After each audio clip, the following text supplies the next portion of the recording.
자, 인근역의 생애주기 466페이지 한번 펴볼게요.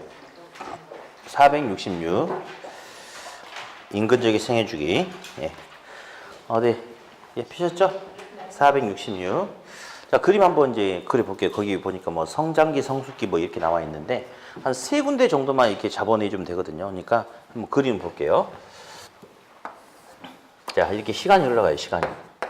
시간이 흘러감에 따라서 어떤 지역의 부동산 가격 지가 수준 및 유용성은 어떤 변화가 있는지 이제 한번 살펴보는데, 어떤 지역이 새롭게 어떤 지역을 새롭게 이렇게 개발하거나 그러면 지가가 급격히 이렇게 상승하는 시기에 나타날 거예요. 그러다 개발이 완료되면 완만한 오름세 보합세가 유지가 되다가 시간이 어느 정도 지나면 점차 지역이 노후 쇠퇴하는 이런 모습이 이렇게 나타나요. 이런 식으로. 자, 그러면 어디 한번 그냥 용어 정리 한번 해볼게요. 요 시기를 이제 어느 지역이 새롭게 개발이 된다 해서 여기를 성장기라고, 성장기 또는 뭐 개발기 포함해서 성장기라고 이렇게 이야기를 하고요. 개발이 완료됨에 따라서 최고의 어떤 지가 수준을 가질 수 있는 요 시기를 성숙기다라고 불러줘요. 성숙기. 그다음에 이제 지역이 항상 좋지는 않겠죠. 지역의 어떤 물리적인 기능적인 상태가 점차 노후 쇠퇴하지 않을까요? 그렇죠? 여기를 갖다가 이제 세 번째 여기다가 쓸까요?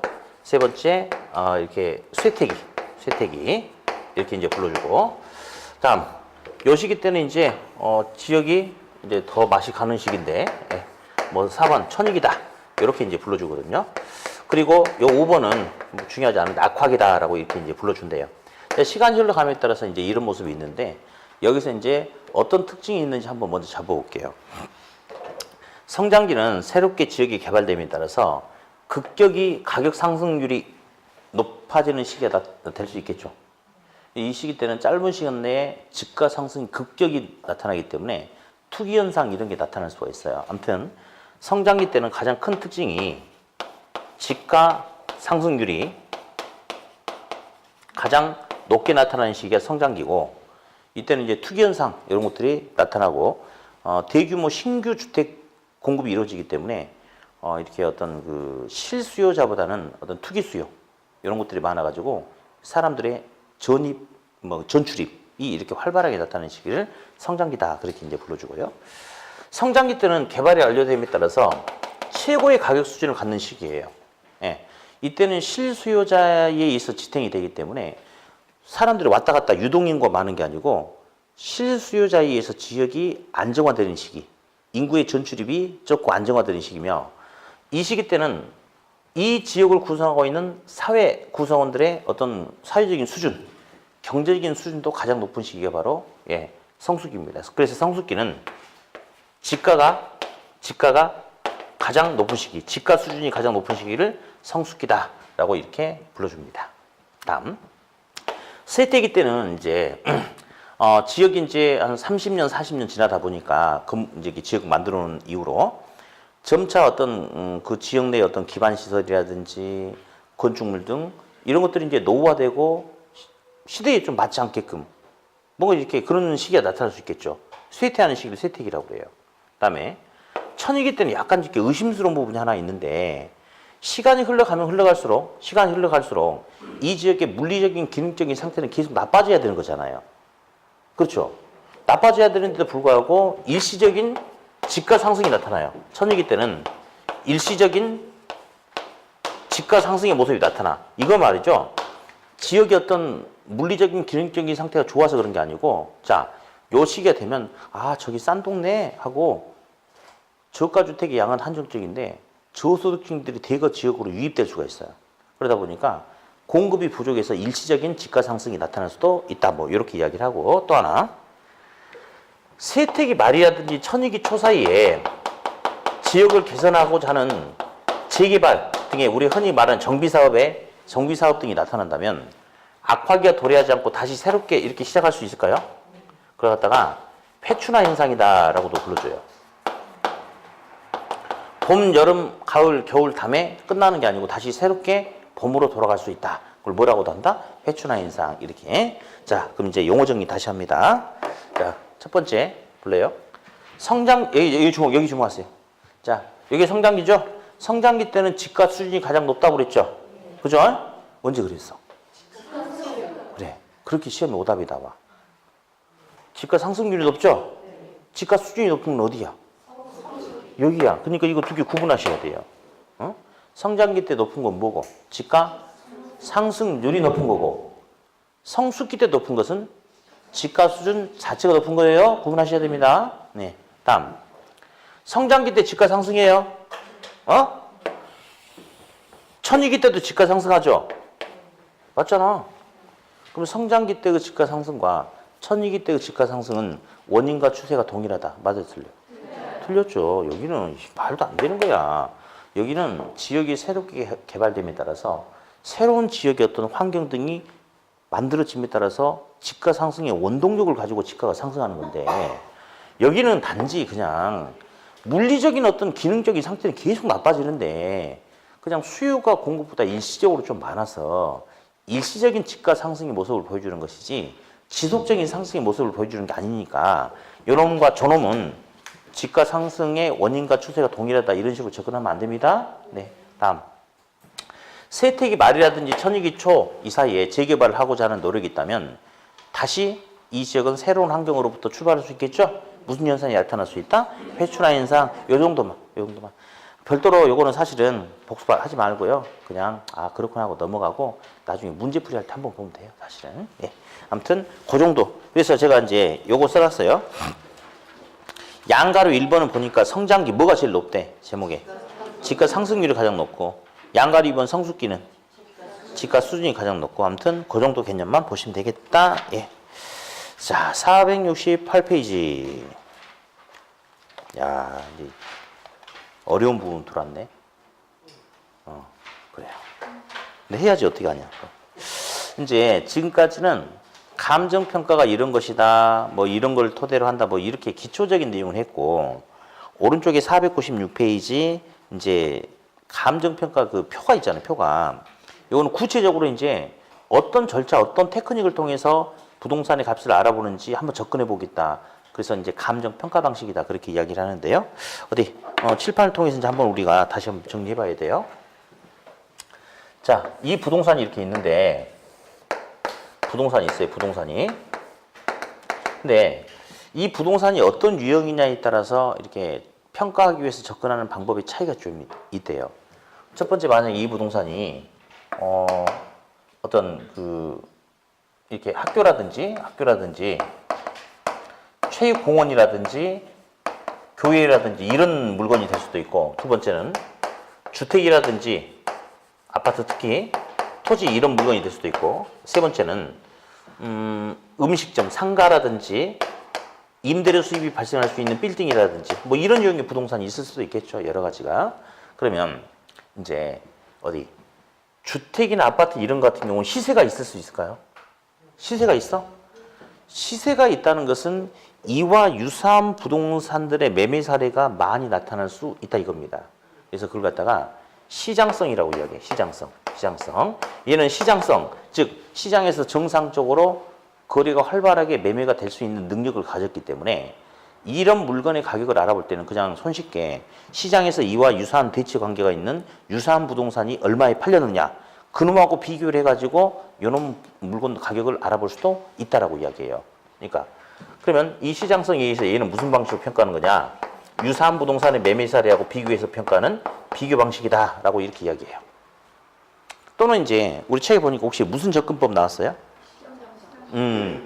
뭐 그냥 암기하거나 그런 거 아닌데, 시장에서 이와 유사한 대체 관계가 있는 물건의 거래 사례가 많으니까 그런 놈하고 비교해서 시장성 측면에서 비교해서 접근해서 부동산의 가격을 알아본다 해서 그냥 시장 접근법 그렇게 용어를 써주는 거예요. 다음 어디 상가 빌딩 이런 거 같은 경우는 분양가가 얼마냐, 현재 시장 가격이 얼마냐, 그게 중요한 게 아니고 여기서 얼마만큼의 수익이 발생할 수 있냐 없냐. 우리 그 원룸 같은 경우도 분양가가 얼마고 이게 중요한 게 아니고 지금 월세가 얼마나 나오고 있고 공실이 있냐 없냐, 그게 더 중요한 거 아니겠어요? 그래서 이런 놈들은 애당초 판매 수익이든 임대료 수익이든 수익을 목적으로 했잖아요. 만들어질 때부터. 그러니까 무슨 측면에서? 수익성 측면에서 비교해서, 수익성 측면에서 접근해서 이 물건의 가격을 알아본다 해서 이를 갖다가 수익 방식이다라고 불러줍니다. 무슨 방식? 수익 방식. 책에 보니까 무슨 접근법 나왔어요? 소득 접근법 나왔죠? 그러면 얘는 소득, 수익을 발생시키는 물건이니까 소득, 수익 측면에서 다가가서 수익이 크냐 적냐에 따라서 문건의 값을 결정하겠다 해서 소득 접근법 다 똑같은 말이에요. 다음. 그런데 이제 이제 학교 이게 좀 문제예요. 뭐가 문제냐? 이런 것은 수익을 목적으로 하는 물건도 아니고 시장에서 정상적으로 활발하게 거래가 나타나는 시장성 있는 물건도 아니에요, 사실은. 그러니까 이런 물건들은 어떻게 구하느냐? 비용적인 측면에서 가서 그냥 연호하고 똑같은 것을 다시 만들어낸다면 비용이 얼마나 들어갈까 해서 원가적인 비용적인 측면에서 접근해가지고 알아본다 해서 비용 접근법 또는 원가적인 측면에서 알아본다는 방식이다 해서 원가 방식이라고 이야기를 해요. 이렇게. 네. 여기 이제 감이 좀 잠깐 잘 안 올 수도 있어요. 아까 우리 아이 자동차를 다시 보면 방금 이거 새 거 10,000원이거든요. 방금 사줬어요. 10,000원 주고. 예. 원가 얼마예요? 10,000원이 10,000원. 근데 방금 줬는데 우리 아이가 깨트려가지고 훼손이 됐어. 상각이 발생했어. 그래서 한 3,000원만큼의 가치 손실이 생길 수 있죠. 그러면 이제 감가상각이 발생해버린 이 자동차의 비용적인 측면에서 가치는 원래 최종 소비 원가가 10,000원인데 그 중에서 3,000원만큼의 가치 손실이 발생했으니까 원가 비용적인 측면에서 이제 이거 얼마짜리다? 7,000원짜리다. 이런 논리가 바로 저기 비용성 원가 방식의 개념이 되겠어요. 다음. 각각의 이제 평가 방식당 가격 구하는 방법과 임대료 구하는 방법이 있는데 철저히 시험은 가격 중심으로 나와요. 가격 중심으로. 예. 그래서 아무튼 어디 비교 방식에서 보니까 가격 구하는 게 있고 임대료 구하는 게 있습니까? 비교 방식에서 가격 구하는 것은 자, 이 부동산과 유사한 부동산의 거래 사례하고 비교해서 그 유사한 부동산의 매매 거래 사례 가격이 얼마니까 이것도 얼마 정도 되겠다라고 유사한 매매 거래 사례하고 비교해서 부동산의 가격을 알아본다. 거래 사례 비교법에 의해서 구하는 가격 이름을 유추 또는 비준 가격, 비준 가액이다. 똑같은 말이에요. 가격이나 가액이나 똑같다고 생각하세요. 예. 자, 뭘 한다? 비준 가액. 비자가 비교한다. 이 부동산의 가격을 알아볼 때는 이 부동산과 유사한 부동산의 매매 사례하고 뭐 한다? 비교한다. 그러면 유사한 놈하고 비교했으니까 가격도 그놈의 가격에 준해서 비슷하게 나와야 되겠죠? 그걸 갖다가 비중 가액이라고 그래. 자, 다시. 롯데캐슬 101동 301호하고 103동 401호는 약 다르긴 다르지. 위치도 다르고 층수도 한층. 그렇지만 비슷하죠? 그러면 103동 401호가 매매가가 4억 2천인데 101동 301호가 3억 2천이다. 말 돼야 안 돼. 대체 관계가 있기 때문에 얘가 4억 2천이면 얘도 대충 4억 2천 정도 될 것이다. 라고 인정을 해줘야 되지 않을까요? 맞죠? 그게 바로 거래사례 비교법에 의한 대체 관계가 있는 비슷한 놈하고 비교를 했으니까 가격도 그놈의 가격이 뭐에서? 준에서 나와야 돼 있다. 그래서 비준 가액이다. 라고 그렇게 불러줍니다. 이렇게. 다음. 임대료 구하는 방법도 있죠. 임대료. 근데 가격 구하는 게 훨씬 더 중요한데 임대료 구하는 방법은 이 부동산과 유사한 부동산의 임대 사례하고 비교해서 이 부동산의 임대료 알아본다. 그러면 비교를 통해서 유사한 부동산하고 비교를 통해서 임대료 알아보는 거니까 뭐라고 할 것 같아요? 비준 임대료. 그냥 줄여서 임료라고 합니다. 무슨 임료? 비준 임료. 다음. 자, 수익 방식 한번 볼까요? 수익 방식에서 가격 구하는 것은 우리가 다음 주 3교시 할 거예요. 이 부동산으로부터 미래, 앞으로 얼마만큼의 수익이 나올 수 있을까? 이 부동산으로부터 예상되는 수익을 토대로 수익을 환원해가지고 현재 가치로 알아보는 방법을 수익하는 법이라고 그래요. 수익하는 법. 이 수익하는 법에 의해서 구하는 가격의 이름을 수익 가격, 수익 가액 똑같은 말이에요. 이라고 이렇게 합니다. 다음, 임대료 구하는 방법을 수익성 측면에서 임대료 구하는 방법을 수익을 분석해서 임대료 알아본다 해서 수익 분석법. 이 수익 분석법에 의해서 구하는 임대료 이름을 수익 임료. 임대료 똑같은 말. 다음. 원가 방식도 가격 구하는 것과 또 뭐 구하는 게 있겠어요? 응? 임대료 구하는 방법이 있겠죠. 자, 가격 구하는 것은 원가법이라고 해요. 또는 복성식 평가법이라고 돼. 저놈과 똑같은 것을 다시 만들어내는 식으로 한다면 얼마가 될 것인가. 자, 스톱. 아까 자동차 얼마짜리였죠? 새 거? 10,000원짜리였죠? 깨졌죠? 그러면 요것이 깨지기 전의 상태에서 저것과 똑같은 것을 다시 만들어낸다면 가격이 얼마일까? 10,000원이지 뭐. 그죠? 예. 거기서 감가가 발생한 만큼 가치를 빼서 가격을 알아본다. 이런 식이기 때문에 복성식 평가법이다라는 용어가 나온 적도 있었고요. 아무튼 원가법이라고 그래. 그래서 원가법에 의해서 적절하게 산출되는 가격 이름을 적산가액이다라고 이렇게 불러주고요. 임대료는 적산법이라는 방법이 있대요. 적산법을 통해서 구하는 임대료 이름을 적절하게 산출되는 임대료다 해서 적산임료라고 이렇게 불러줍니다. 가로넣기 나올 가능성이 커요. 이번에는 몇 년에 한 번씩 가로넣기 나오거든요. 대박이에요. 대박. 어? 풀어야지 대박이지. 아무튼 가로넣기는 틀린 학생이 아무도 없어요. 다 할 수 있습니다. 그래서 한번 크게 읽어보고 정리할게요. 자, 일단 읽어봐. 시작. 비용성, 시장성, 수익성. 자, 이걸 뭐라 하냐면요. 물건의 부동산이란 물건의 가격을 구하는 데 있어서 이 부동산이란 물건이 어떤 유형의 부동산이냐, 물건이냐, 거기에 따라서 가격을 구하는 세 가지 측면이다 해서 가격의 삼면성이라고 우리 불러줍니다. 다음, 비용성에 의해서 평가하는 방식이 원가 방식, 시장성 비교 방식, 수익성 수익 방식. 그러니까 각각의 측면별로 평가하는 방식이 따로따로 있죠. 그러면 세 가지 측면이니까 방식도 몇 개가 있겠어요? 세 개. 그래서 3방식이다라고 이렇게 불러줍니다. 그러면 우리 이렇게 해볼래요? 비용성 원가 방식 이렇게 끊어서 읽어볼게요. 시작. 비용성 원가 방식, 시장성 비교 방식, 수익성 수익 방식. 그 중에 가격 구하는 방법과 임대료 구하는 방법이 있는데, 자, 이렇게 읽으세요.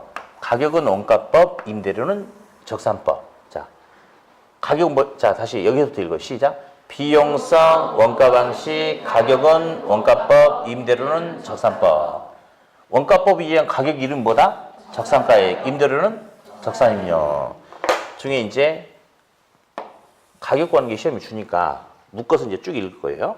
비용성 원가 방식, 원가법, 적산가액 이렇게. 자, 시작. 비용성 원가 방식, 원가법, 적산가액. 자, 두 번째. 여기까지 끊어서 읽어봐요. 시작. 시장성 비교 방식.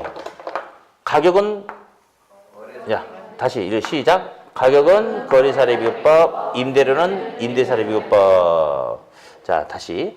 시장성, 자, 읽어 시작. 시장성 비교 방식, 거래사례비교법, 비중가액, 임대사례비교법, 비준임료 중에 가액 구하는 게 중요하다고 그랬으니까 빼고 다시 읽겠습니다. 시작. 시장성 비교 방식, 거래사례비교법, 비중가액. 다음, 수익성. 여기까지 시작. 수익성, 수익 방식. 또, 가격은 수익하는 법. 임대료는 수익 분석법. 다시 시작. 수익성, 수익 방식, 수익하는 법, 수익가액, 수익 분석법, 수익임료 중에 역시 가격까지 가자. 자, 시작. 수익성, 수익 방식, 수익하는 법, 수익가액, 수익가격. 이렇게 이제 해서 기본적인 틀을 좀 받고, 거기서 양가로 4번에 보니까 시상가액의 조정이 있어요. 예. 자, 그러면 여기서는 딱 이 정도만 이제 이게 자주 나오거나 그러지 않아요. 그래서 어디 시산가액이란 게 뭔지 칠판에 한번 써볼까요? 여기 볼게요. 지금 이마트가 매물로 나와가지고 이마트 가치를 평가를 해요. 그러면 어디 가격의 삼면성 처음부터 시작. 비용성, 시장성, 수익성. 아, 그러면 이마트와 같은 물건은 수익성 여부에 따라서 가격이 좌우되지 않을까요? 그러겠죠. 그러면 저 세 가지 평가 방식 중에 수익 방식으로 평가하는 게 가장 타당할 수도 있겠다. 왜? 수익을 목적으로 하니까. 그래서 수익 방식에 의해서 평가를 했더니 이마트 가격이 80억 원이라고 평가가 됐어요. 80억 원. 근데 이것의 이름을 뭐라 불러주냐면요. 시산가액이래요. 뭐라 한다고요? 시산가액. 그래서 시산가액이 조정이란 말이 있어요. 그러면 우리는 한번 생각해보자. 시산가액이 뭔지 모른다 하더라도 시산가액의 조정이란 표현이 시험 문제에 나온다면 시산가액은 조정의 대상이 돼야 한대? 정말 시험 이게 나온 적 있어요. 시산가액의 조정에 관한 설명으로 틀린 것은 그럼 시산가액이 뭔지 몰라도 조정의 대상이 돼야 한대.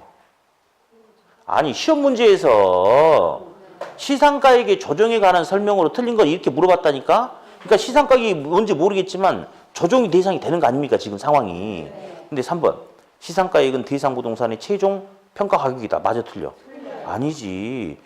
뭔지 잘 모르겠지만 조정의 대상이 된다고 그랬으니까 최종 확정된 가격이 아니에요. 좀 더 가볼까요? 그러면 요 가격이 시산가액이야. 시산가액이 뭐냐? 그 부동산의 가장 어울리는 주된 방식으로 평가해서 나온 1차적인 값을 그냥 시산가액이라고 그래요. 그러면 시산가액은 아직 확정됐어 안 됐어? 안 됐어. 왜 그러냐면요. 이게 문제가 있는지 없는지 한번 검토해 볼 필요가 있나요? 네. 검토했다가 문제가 있으면 조정해야 돼? 안 해야 돼? 해야 되지. 그래서 아하 요걸 놓쳤구나 하고 요것의 가격은 84억이야 라고 감정서에 쓰는 가격이 바로 요거예요. 요거. 따라서 첫 번째 우리 잡아내야 될 거. 자, 동그라미 1번에 시산가액은 원가 방식, 비교 방식, 수익 방식 중에서 평가 대상 부동산의 가장 적합한 측면을 고려하여 평가한 가액을 말하며 검토 후 조정의 과정을 거쳐야 되므로 밑줄 최종 가액을 의미하는 건 아니라고 그랬죠? 그럼요. 다음 우리 산술평균이라는 게 있는데요. 잠깐 하나 들어볼게요. 근데 그냥 듣기만 해.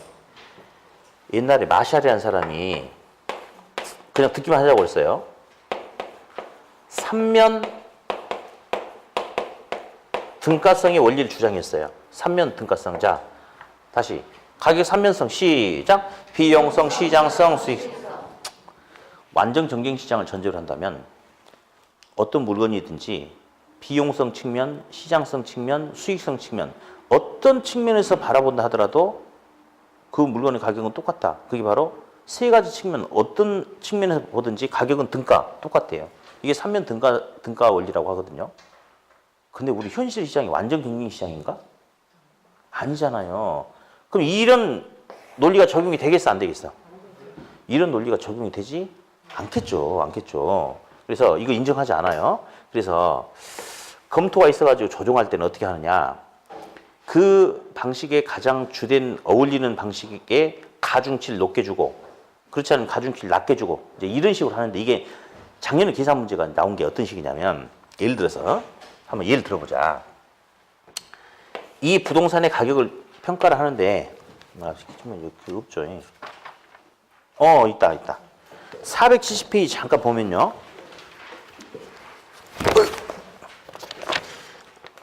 기출문제를 보니까 이제 다음 자료를 활용하여 시산가액의 조정을 통한 감정가가 얼마냐 보니까 거래 사례를 통한 시상가치가 1억 2천만 원이고 조성비용이 이제 다음 주 1교시 바로 할 거예요. 택지, 조성, 원가 뭐 이런 것들. 이건 원가 방식이고 임대료는 수익이니까 수익 방식이에요. 임대료를 통해서 구한 시상가액은 뭐 1억 원이다 이렇게 나왔고 시상가액을 조정하는 방법이 가중치를 부여하는 방법이래요. 그래서 보니 가중치는 전체 평가 가격 중에 원가 방식을 20% 반영하고 비교 방식은 50%, 수익 방식을 30%를 적용한대요. 이렇게 한대. 그럼 뭘 한번 해보자. 그럼 어디? 자 보자. 첫 번째 거래 사례를 통해서 조성된 가격이 1억 2천이죠. 그렇죠. 그럼 얘는 비교 방식이니까 몇 프로를 반영하래? 50%, 0.5를 반영하래. 잠깐만. 이런 문제 제가 또 이렇게 하자고 했어요. 지금 여러 개 숫자 주고 지금 하나 숫자 구하라고 그랬어요. 그럼 관련 있는 것끼리 묶으라고 그랬어. 자, 다시 1억 2천이 뭐의 의미냐? 1억 2천 뭐야? 거래 사례를 통해서 나온 시상 가치란 거죠. 거래 사례하고 비교한 거잖아 지금. 그럼 다음 숫자 중에 누구랑 관련 있어요? 얘는 당연히 거래 사례하고 비교한 비교 방식과 관련이 있겠죠. 그러니까 걔랑 묶는 거죠. 이렇게 묶어. 묶어. 그러면 얼마 나와요? 6천만 나오겠네? 다음, 두 번째. 조성 비용이 바로 원가 방식. 원가 방식에 의해서 나온 값이 1억 1000입니까? 그럼 당연히 다음 숫자 중에 조성비 원가 방식과 관련된 게 누구예요? 원가 방식이지. 몇 퍼센트? 0.2죠. 그럼 얼마야 이게? 2천. 200만 원이 되겠네. 다음. 임대료가 수익 아닙니까? 수익? 1억 원이죠. 요거는 수익과 관련됐으니까 수익 방식 몇 프로? 0.3 하니까 얼마? 3천만 원. 자, 나왔죠? 세 개 다 더하는 거야. 얼마죠? 1억. 1200 되겠습니까? 이거 답은 몇 번? 답은 4번. 그렇게. 자, 그래서 다시 빠꾸 469페이지. 시상가액은 저기 세 번째 줄에 보니까 단순 산술 평균하는 것은 아니라고 나왔죠? 그쵸? 그거 이제 시험에 한 세 번 나왔어요, 나오기는. 근데 오늘 그냥 한 번만 해줄래, 그냥 듣기만 해요. 듣기만.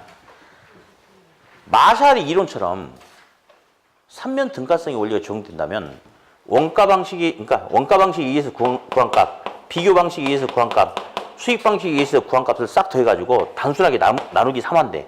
이거를 산술평균 또는 단순평균이라고 그래요. 이렇게 하는 게 아니고 방금처럼 이 부동산이 어떤 유형이냐에 따라서 원가 방식의 비중을 좀 더 반영해주고 무슨 방식의 비중을 줄이고 이런 식으로 한대요. 가중평균 한다고 하는데 앞으로 대선 작년에 가중평균이라는 용어가 나왔잖아요. 지금. 그냥 당분간은 산술평균 된다 이런 소리를 줄지도 몰라요. 한 세 번 나왔어요. 그러니까 감정평가에서 산술평균 나온다면 이해고 뭐고 필요 없잖아요. 무조건 틀린다고 하세요. 감정평가 무슨 평균 하면 X? 산술평균 X. 자, 그럼 다시 정리합시다. 딱 두 개만. 시산가액 하면 딱 두 가지만 하자고 있어요. 첫 번째, 최종 가격이다 하면 돼, 안 돼? 안 돼요. 시험 삼아 우선적으로 산출한 가격이니까 조정이 대상이다. 최종 가격이라 하면 안 돼요. 산술평균 OX. 무조건 X 딱 그렇게 때려버려요. 네, 이렇게. 네. 자, 그렇게 정리했고요. 이제 다음 474페이지. 거기는 이제 다음 주에 이제 할 거고요. 어디 오늘 우리가 배웠던 것 좀 볼까요? 이거 지우기 아깝다. 한 번 더 하자. 요것만. 지우기 아깝네. 정석 썼는데 말이야. 자, 가격 삼면성 시작. 비용성, 시장성, 두 개씩 묶어요. 비용성, 원가 방식, 시장성, 비교 방식, 수익성, 수익 방식. 쭉! 비용성, 원가 방식, 원가법, 적산가액, 시장성, 비교 방식, 고려사료 비교법, 비중가액, 수익성, 수익 방식, 수익관원법, 수익가액, 시상가액 나오면 딱 두 가지만 하자고 그랬어요. 두 가지만. 예? 그리고 복습은 하지 마. 예. 앞전 문제가 나와서 좀 왠지 느낌이 좀 그래. 그러니까 복습 아니고 수업 시간에만 해, 그냥. 시산이 뭐야? 시험 삼아 산출해 봤대. 그러니까 최종 확정된 가격이라 하면 돼야 안 돼요? 안 되죠? 예? 그 산술 평균이 뭔지 몰라도 무조건 나오면 돼, 안 돼? 무조건 틀려요? 예, 그렇게. 자, 이제 오늘 우리 부동산 금융에서 첫 시간에 유동화라는 걸 이렇게 해봤어요. 그래서 한번 쭉 볼까요? 다시 기억이 날라나 모르겠네. 예. 자, 칠판 얘기 볼게요. 이제 유동화를 시키면 은행은 계속해서 대출 깔아놓고 설정받은 저당권을 이용해서 계속해서 현금화 시킬 수 있죠. 그러면 유동성이 증가한다, 감소한다? 증가하죠. 돈이 계속 들어오니까. 유동성이 돈이니까. 그러면 유동성이 계속 증가하기 때문에 돈줄이 막혀서 파산할 수 있는 유동성 위험은 증가해요, 감소해요? 감소한다 했고요. 다음 이제 두 번째. 1차 저당 시장은 유동화 발생한다, 안 한다? 안 한다. 유동화는 몇 차에서? 2차에서 유동화가 발생하고 주택담보대출 금리하고 MBS 금리하고 당연히 누가 높아야 돼? 둘이 같다는 것도 말도 안 돼요. 당연히 차입자가 갚는 이자 수익률을 가지고 빼먹고 MBS 수익률이 만들어지니까 이런 구조가 돼야 되겠고, 그 다음에 이제 MBS 종류를 한번 해봤어요. MBS 종류. MBS는 증권과 채권 형태로 발행이 되잖아요. 자, MBTS 증권 채권 S니까 나머지 채권 오케이. 다음에 자, 증권은 소유권이 누구한테 있다? 투자자. 책임 누가 진다? 투자자. MBTS는 모든 권리가 다 누구한테 있었죠? MBTS. 투자자가 모든 권리를 다 사고 왔잖아. 또 그릴까요 또? 그죠? 한 번 해 그냥. 소유권도 원리금 수취권도 몽땅 다 투자자가 가져고요. MBB는 반대로 다 누가 가져갔어요? 발행기간. 요 두 놈은 혼합형이죠. 자, 증권 채권? 채권이니까 소유권 누구한테 있고? 소유권은 발행기한테 있어요. 한 달에는 얘한테 걸쳤어. 그러면 나머지 원리금 수취권 누구한테 있다? 투자자한테 있다. 예, 그래서 MBTS와 MBB의 혼합형이다라고 이야기했고, CMO 오늘 잠깐 좀 세부적인 내용 들어가 봤죠. 다계층 채권이래. 그래서 여러 개의 계층, 트렌치, 증권으로 구분이 됐대요. 그래서 선순위일수록 먼저 받고 나가는 구조로 돼 있대. 그러니까 선순위일수록 위험이 크다 작다. 작다. 신용 등급이 높다라고 하면 되겠죠? 그런 식으로 쭉 갔었고요. 다음에 이제 우리 오늘 지분금융, 부채금융 들어봤네. 자, 부동산을 이용해서 10억 원이란 자금을 융통을 하는데 부동산 담보로 맡기고 야 갚을 때니까 10억 빌려줘. 이건 무슨 금융이야? 부채금융이죠? 그렇죠. 그다음에 내 부동산 지분 전부 또는 일부를 매각해서 10억을 받았대. 이건 지분금융이죠? 부채금융 내가 찾아보고 그랬는데 MBS, ABS,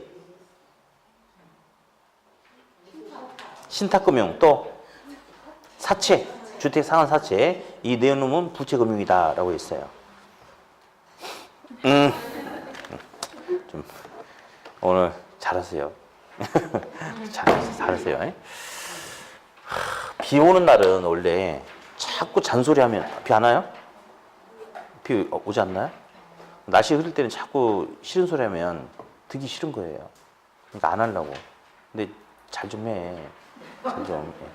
자, 부동산 투자회사 리츠 있죠, 리츠. 리츠에서 일단 뭐 리츠는 리치다, 리츠는 주식이다. 이거 말고 자기 관리하고 이게 뭔지 아시죠? 있고 실체 있고 없고 그거 가지고 시험 문제 4개가 나와. 실체 있냐 없냐에 따라서 상근 직원이 있다, 없다. 본점에 지점을 둘 수 있다, 없다. 자산의 투자 운영에 관한 업무를 내부에서 한다. 위탁. 내부에서 하려면 자산 운영 전문 인력이 있어야 되겠네. 필요하다, 없다. 아무튼 그 실체가 있냐 없냐 이거 가지고 4개의 지분을 써먹는단 말이에요, 시험에. 그러니까 잘 좀 알아두셔야 되겠고. 돈, 시작. 5, 3, 70, 50. 우리 자기는 남들보다 돈이 많아야지 자랑스러워요. 예, 우리 자랑스러운 자기는 돈이 많아야 된다. 다음 현물주자는 영업인 533 최초 설립 시 자본금, 즉 영업인과 등록받기 전에는 현물주자 된다 안 된다? 안 되는데 그 이후에는 가능하죠? 부동산 하나? 부동산 플러스 알파에 알파. 요놈은 규제가 완화돼 있죠. 상장 의무 없어요. 예, 공모 의무 없어. 주식 소유 제한 없어. 취득세 등 세제 혜택은 있고. 예, CR리치 개념도 우리가 한번 정리해봤고요. 예, 이렇게 했고 이제 그다음에 이제 감정평가 쪽은 앞쪽은 뭐 특별한 거 없죠. 뭐 감정평가 분류 중에 일단은 일괄평가, 구분평가, 부분평가 이 세 놈이 이제 주고 거기다가 아까 건물의 철거를 전제 조건으로 하여 독립된 나지 상정 행 같은데? 건물의 철거를 전제 조건으로 해서 독립된 나지 상정을 평가하는 것은 조건평가, 독립평가 똑같은 말이라고 그랬죠? 그러니까 똑같진 않지 사실은. 나지가 독립된 상태로 평가하니까 독립평가인데 결국은 그 독립평가는 건물의 철거를 전제 조건으로 했으니까 조건부평가의 일종에 속한다. 요거 아까 들어봤죠? 다음 살림 등 서로 다른 물건이지만 일체로 한 거래 시 일체로 한 가격 산정이 가능하거나 용도상의 불가분의 관계가 있을 경우에는 서로 다른 거지만 마치 하나처럼 어떻게 해서 일괄해서 평가하자. 무슨 평가? 일괄평가. 한 개의 물건이지만 우리 주상복합 아파트 이런 거 있죠. 한 동의 건물이지만 1, 2층, 3층 이런 것은 상업용이야. 나머지는 주거용이야. 그러니까 상업용과 주거용은 용도가 다르기 때문에 가치가 서로 다를 수 있어요. 실제 분양가도 차이가 많이 나잖아요. 그렇죠? 구분해서 평가해라. 한 필지 내 토지, 그러니까 도로 전면부의 이용과 후면부의 이용이 한 필지라도 다를 수가 있겠죠. 그럴 경우에는 구분해서 평가해라 했죠. 다음 한 필지 일부분이 수용이 될 수도 있죠. 그러면 그 일부분에 대해서 보상평가를 하죠. 무슨 평가? 부분 평가 뭐 이렇게 구분했고 가치 가격을 물어봐요. 한 3개만 잡으면 돼. 아까 등기부상에 찍혀있는 3억 원이 뭐, 자 오늘 4월 17일이야. 내가 한 달 전에 거 한번 거래 이루어진 거 등기부 보니까 3월 17일 날 3억 찍혔는데 그거 뭐예요? 가격이야, 가격. 실제로 수요 공급에 의해서 거래가 이루어진 과거의 값이죠? 누가 보더라도 3억짜리잖아, 이거. 뭐 이견이 없지, 뭐 3억이 쓰였는데. 객관적이고 명백하게 나와 있잖아요. 구체적이죠? 그렇죠. 근데 가치는 부동산으로부터 장래 기대되는 편익을 현재 가치로 알아보는 현재 값이라고 그랬죠? 그리고 명확하지 않잖아. 어떤 목적이냐에 따라 달라질 수도 있고. 그러니까 주관적이고 추상적. 예. 다음 단기 불균형, 장기 균형 기억나시죠? 단기적으로 가치 가격은 균형 상태를 이룬다. X. 단기 불균형, 장기의 균형 상태를 이루어야 되겠죠? 그렇게 나와 있고요. 그다음에 가격 발생 요인, 효용, 유효 수요, 희소성, 이전성이 있네. 딱 시험 무조건 2군데에서만 나온다고 그랬는데. 첫 번째, 유효 수요. 유효 수요. 구매력을 수반할 필요가 없다. 맞아, 틀려? 틀렸죠? 아까 우리 숨 쉬는 공기 있죠, 공기. 공기는 가격이 없다고 그랬네. 왜냐면 가격 발생 요인 4개 중에 효용은 있는데 나머지 희소성 이런 게 없는 거야, 나머지가. 그래서 이제 아까 우리 기출 지문을 또 보니 가격 발생 요인 중에 어느 하나만 있어도 가격은 발생한다. OX? X였죠? 상호 유기적으로 작용이 돼야 된다. 결합돼야 된다. 이 내용이 아까 있었어요. 그렇죠? 그 다음에 이제 우리 책을 보니까 아까 시장 가치하고 또 무슨 가치가 있었더라? 시장 가치 외의 무슨 가치가 있었어요? 에이씨. 자, 감정평가는 시장 가치로 평가하되 특수한 상황이 생기면 시장 가치 외의 가치로 평가한다라고 했잖아요. 밑줄 다 그어졌어요. 그래서 이제 그거는 이제 특별히 오답을 유도하지는 않고 그냥 그 용어가 나오고 대신에 아까 우리 기출 지문 오답을 한번 봤어요. 시장 가치는 보통의 시장이 아니고 한정된 시장에서 최고가를 말해요, 최저가를 말해. 그런 거 아니에요. 한정된 시장이 아니고 보통의 시장에서 누구나 그 정도 값이 될 거라고 인정을 해줄 수 있는 값. 그런 개념이 시장 가치예요. 최고가, 최저가 이런 개념이 아니라는 거. 뭐 그 정도 외에는 나머지 그러니까 아까 체크했던 거하고 기출지문 그것만 보고 나머지 볼 필요 자체가 없습니다. 아무튼 뭐 그렇게 하면 되겠고. 그다음에 가격의 재원칙은 뭐 이제 제일 뭐 시험 나온 거는 딱 정해졌죠, 사실은. 거의 오답은 균형의 원칙, 적합 원칙. 자, 균형 내부 외부. 내부 무슨 감가? 아까 책에다 색깔 칠한 거 생각해봐. 기능적 감가, 개별 분석. 적합 원칙 내부 외부. 외부 무슨 감가? 경제적 감가, 지역 분석. 기여 원칙 생산비 합이 아니고 기여도 합이다. 대체 원칙 이 부동산의 가격은 이 부동산과 유사한 대체 관계가 있는 부동산에 의해서 이 부동산의 가격도 영향을 받아서 결정이 되고 합리적인 선택, 효용이 유사하면 가격이 작은 걸 선택하고 가격이 똑같으면 효용이 큰 걸 선택하고 그게 이제 시험의 메인이죠, 메인. 다음 지역 분석, 개별 분석을 했어요. 평가 대상 부동산이 속해 있는 그 동네가 이름이 뭐였더라? 얼굴에 침을 싹 발라버리시네. 인근 지역. 평가 대상 부동산이 속해 있는 그 동네에 무슨 지역? 인근 지역 하면 시험에서 강조하는 거 뭐야? 방금 내가 이야기했던 거야. 대상 부동산이 속해 있냐 속하지 아니하냐 그거 물어보니까 속해 있다 속하지 아니하다? 속해 있는 지역. 그러니까 당연히 가격은 직접한 지역. 직접 영향 주고 유사 지역은 중요한 사실은 유사 지역은 유사 지역이지 인근 지역이 아니에요. 평가 대상 부동산이 속하지 아니하는 지역이다. 당연히 가격 형성에 간접적인 영향을 준다. 그리고 유사 지역은 인근 지역과 인접할 뿐, 유사하면 될 뿐 인접해야 된다, 인접하지 말아야 된다라는 인접 여부를 가지고 이야기해서는 안 된다 했죠. 그렇죠? 다음 지역 분석은 이 부동산 대상 부동산에 뭐 알아보는 거 아니죠? 그 주변적인 뭔가 상태 알아보는 게 지역 분석이고 대상 부동산의 개별적인 상태 알아보는 게 개별 분석이다. 자, 지역 분석, 개별 분석 누가 먼저 한다? 지역 분석 선행, 개별 분석 나중에. 그리고 지역 분석을 통해서는 주변 지역의 특성 및 표준적인 이용 상태를 통한 가격 수준 정도를 판정하고 개별 분석은 대상 부동산의 최유효 이용을 통한 구체적인 가격을 확정한다. 그렇게 정리하면 된다고 그랬죠. 그다음에 이제 뭐 아까 이야기했던 가격 삼면성 요건 물어보면 안 되겠다. 왜냐하면 다 지워버렸잖아. 아까 뭐 비용성, 시장성, 수익성을 지워놓고 물어본다는 건 이건 고문에 가까운 행동이기 때문에 안 물어볼래요. 나 혼자 할 테니까 그냥 들어. 비용성, 원가 방식, 원가법, 적상 가격, 시장성, 비교 방식, 거래사례 비교법, 비중가액.